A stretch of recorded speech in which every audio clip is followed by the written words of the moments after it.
Good day everyone. We are group 5 and we will discuss about perennialism.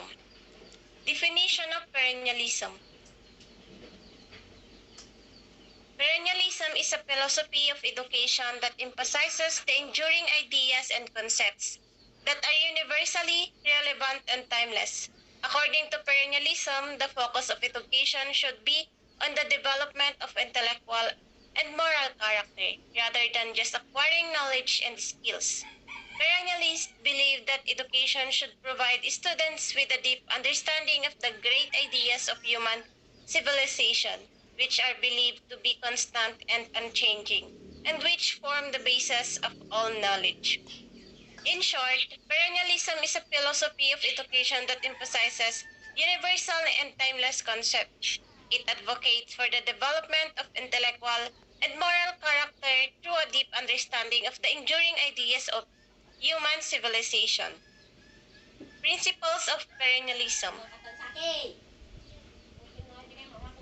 The principles of perennialism include the belief that there are universal and timeless truths that are essential for human understanding, that the purpose of education is to provide students with a deep understanding of these truths, and that education should focus on developing the intellectual and moral character of students.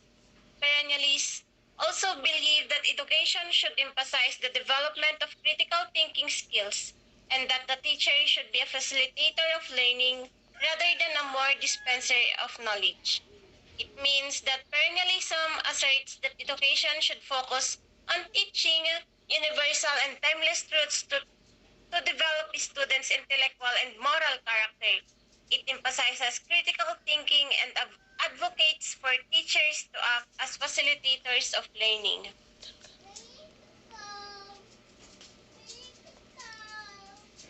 Types of perennialism. Essentialist perennialism emphasizes the core knowledge and skills that are essential for all students to learn, regardless of their interests or goals.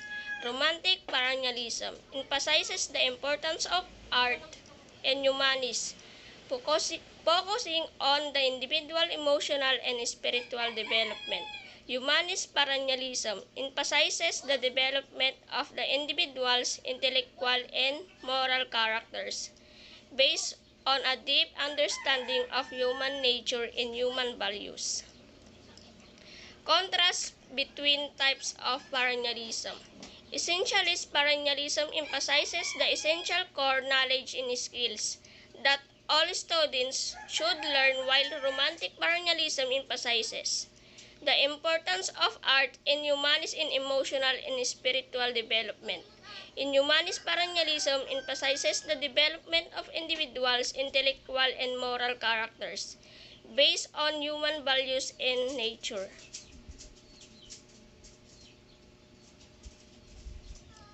Implication of perennialism to teaching methods. Perennialism implies that teaching methods should be designed to promote critical thinking and a deep understanding of enduring ideas and concepts, the form of basis of all knowledge.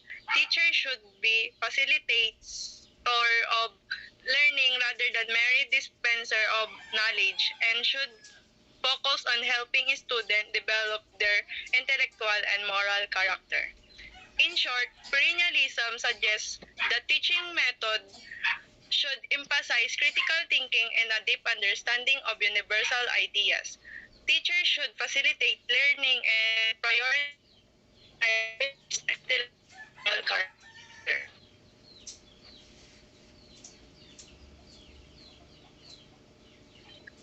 Implications of perennialism to instructional goals. Perennialism implies that the instructional goals of education should be focused on developing students' understanding of the enduring ideas and concepts that are essential for human understanding and on developing their intellectual and moral character. Instructional goals should be designed to promote critical thinking and creativity and to help students develop the skills they need to adapt changing social and technological conditions.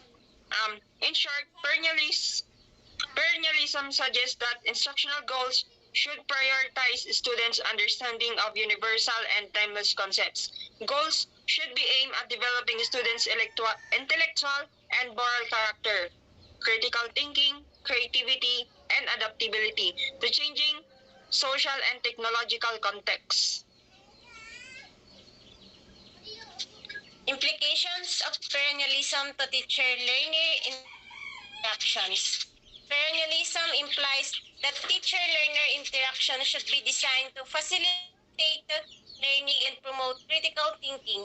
Teachers should be facilitators of learning rather than mere dispensers of knowledge, and should encourage students to engage in deep reflection and inquiry. Students in turn should be active participants in the learning process and should be encouraged to develop their own ideas and perspectives. Perennialism suggests that teacher-learner interactions should prioritize learning facilitation and critical thinking. Teachers should encourage students to reflect and inquire deeply, while students should be active participants in the learning process and develop their own ideas and perspectives. Criticisms on perennialism. Critics of perennialism argue that it places too much emphasis on the acquisition of knowledge and neglects the development of practical skills that are necessary for success in the modern world.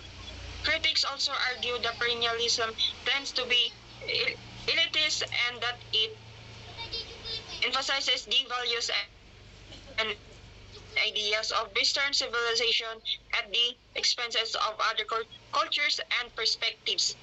It means critics argue that perennialism neglects the importance of practical skills necessary for success in the modern world, rather, focusing too much on the acquisition of knowledge. Additionally, they criticize the philosophy as being elitist with a tendency to prioritize Western civilization's ideas and values at the expense of other cultures and perspectives.